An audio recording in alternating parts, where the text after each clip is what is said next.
Hello everybody, I hope you're having a wonderful day, and we are back at the sticker table, or I should say we are still at the sticker table because my workstation is an absolute mess. Now, I didn't plan to show anybody this yet because it's really just going to be for Instagram and eventually be sold on NAF sale. But I've decided to customize a knife that I actually got from Wayne Sharp World, the full-sized Spartan Harsey. So I did my first dark wash. It's heavy stone washing and then acid over it, and then I repeat the process like 3 times over. It creates a really rich finish. Of course it needs an edge.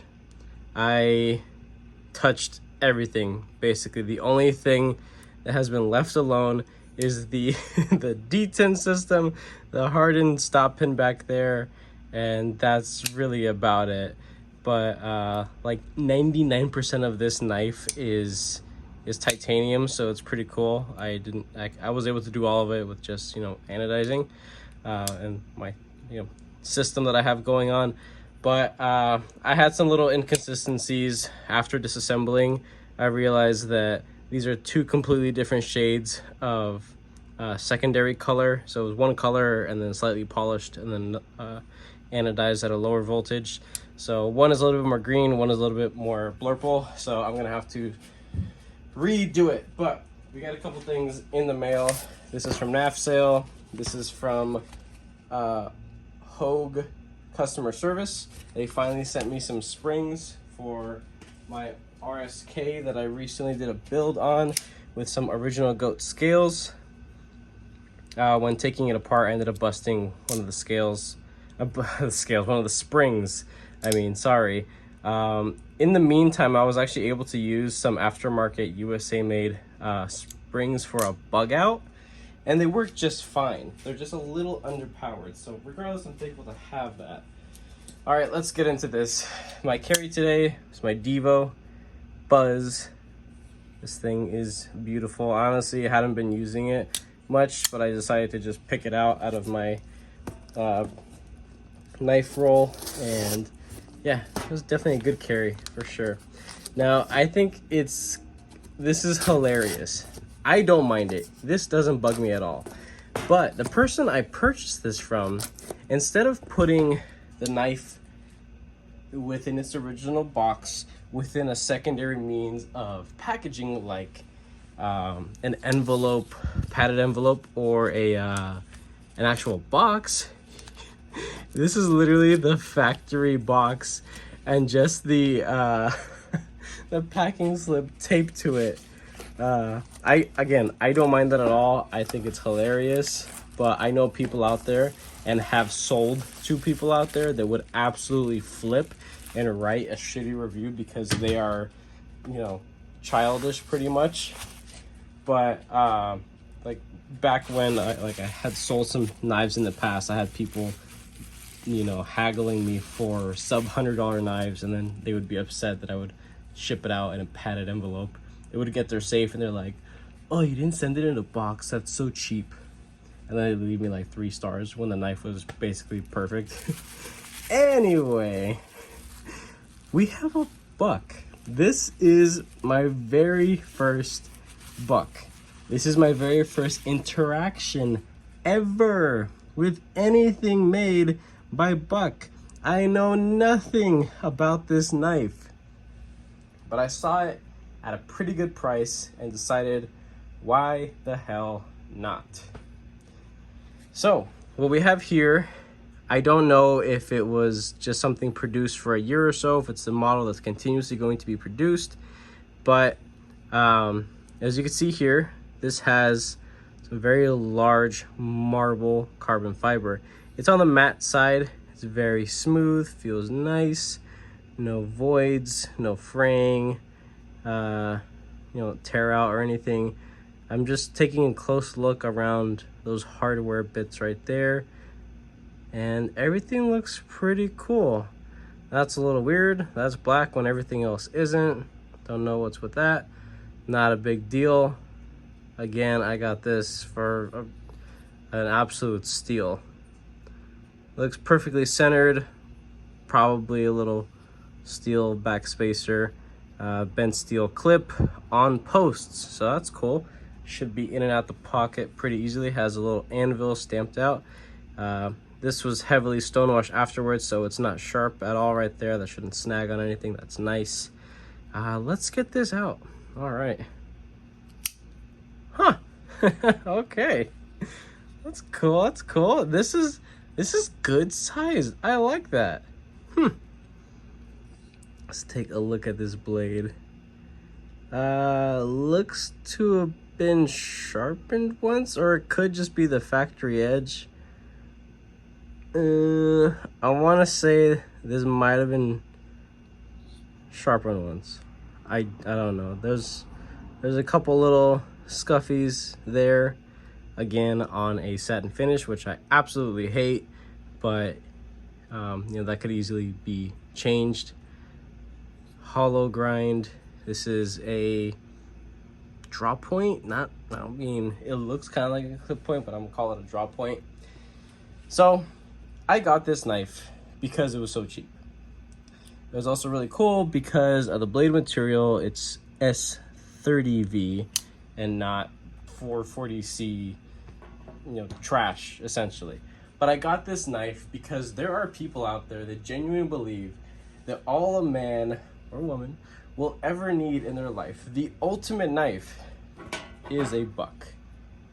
And I'm here to say that they're most definitely wrong, because there are so many downsides to a traditional lockback style knife, and especially something that is all the way down here. This is something that it's kind of a little awkward. This is something that you're really going to have to interact with two-handed to operate. It's nice and smooth, feels nice and clean. There is a little bit of side to side, so I'm gonna have to go and tighten that up and mess around with it. But I wanted to get this so I can experience just the design, really. That's all I really wanted this for. But I didn't want to get it in the regular, like, wood and bolstered, the polished brass bolstered one, because I just don't like that look. But I don't mind traditional-ish or grandpa knife style knives, because, for example, I do love the Native 5 from Spyderco. US made. It's not super fidgety. You can flick it after it breaks in. These are not super old, but they have been well loved and used, also very well maintained. But this is the lightweight, right? And because it is mid-mounted and the sharpening choil, some safety in mind, can be operated very, very easily with one hand, and not that much more expensive than the traditional, what is it, the 110 and the 112, different sizes. Again, I'm not too sure. I think the 110 is the smaller one, but I love the Native 5 so much that I pursued something like this. So this was a project that I essentially, you know, was almost $800 deep into. Not to say that if I were to sell this that I would ask for $800, because this is not $800 worth of knife, most definitely not. But you know, I don't mind lockbacks. That's not what I'm talking about here. It's just the way that some people go about talking about buck and their traditional, their 110, 112 model or lineup. But there are plenty of other knives. I have some American made ones and some overseas made ones here. So here we have some American made stuff. This is the Chinese stuff. I'll put it up here. But this is alrighty. I apologize for that break. My phone overheated. It's probably gonna do that again. It's like 1:15 in the garage. It's ridiculous, but I wanted to open this, make some content, because I want to go in the pool before I have to go to sleep and go back to work again. Anyway, all right, so talking about this Chris Reeve knife, small Sebenza 31, whatever. This to a lot of people is, I wouldn't say a traditional knife, but it's very, very old with in the means of the way that it's intended to be open, slow rolled. You can flick it, but you know, that's a little controversial. I have done it before, not a big deal. But traditionally, this is supposed to be slow rolled, and that's kind of old school, right? That's kind of, you know, back then. It's on washers. It's not super fidgety. It's not crazy, right? So the idea behind the Buck 110, 112, it's supposed to be just a tool. Use it for everything. Grandpa's knife was a hammer. It was a screwdriver. It was, you know, a wire stripper. It was a fork. It was a spoon, right? It was everything. But in the sense of something like this, it modernizes it just a little step further. It's something you can operate one-handed, right? But then you have a little bit more innovation. This is, you know, traditional bug out, of course, heavily modified here. But, you know, this is something that, honestly, quite similar size. We can go ahead and do a little size comparison. Not that crazy. My camera is at a slight angle, so the Buck is just a little bit shorter, not by much, honestly. A little bit, maybe like 1/4 inch less of usable blade length there. Not a big deal. It doesn't bug me that I, you know, lose out on that. But so many people are used to stuff like this, right? Super crazy fast action, super fidgety. You can flick it as hard as you possibly can, and you know, it's fun. It's borderline a toy. Now this, the Bridgeport Knives 395 V2, this is most definitely not a toy, and it's an extremely well made knife, and I love this thing. Made overseas, but definitely with love, that's for sure.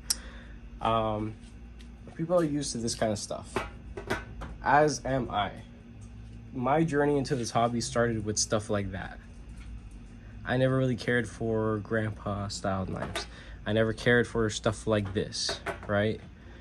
Or, you know, even this is on washers, and it's, you know, supposed to be kind of, you know, slow and steady.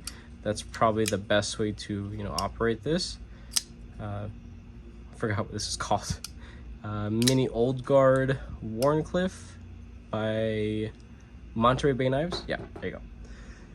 So I'm used to stuff like that, and eventually I kind of went a little backwards. So now I'm getting into older stuff, just mainly for the experience, but of course I wanted to get something with a little bit more modern materials. You know, the upgraded blade material, nice handle material, and this is something that I wouldn't actually shy away from using, you know, in a slightly nicer setting, because it looks nice actually. So let's see if I can reverse flick it. So that's why I got this. I got this to be able to say I've experienced something from Buck, and yeah, that's really it. So it's gonna be fun using this because of the blade shape, because of the lack of manipulability with this thing. As fast as I am at work, this isn't something I'm gonna be willing to mess around with too much. But around the house, on my day or days off, you know, that's when I will, you know, carry it and use it. Of course, I will sharpen it, maintain it, and treat it with love and respect, as I do all my other knives. But yeah, that's pretty much it. Just wanted to share that with you guys. Yeah, that's it. Stay cool out there. I'm gonna go jump in the pool because I'm sweating bullets right now. It is terrible. It's so hot right now.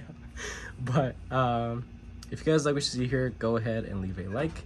Leave down in the comments section what you guys think about my current purchase. If you guys have any suggestions on my current knife that I am modding, what your guys' thoughts are on that, pretty much. And if you guys like what you see here, go ahead and subscribe if you aren't already. If you are, thank you so much. I most definitely appreciate all your support and your patience, of course. And have a wonderful rest of your day.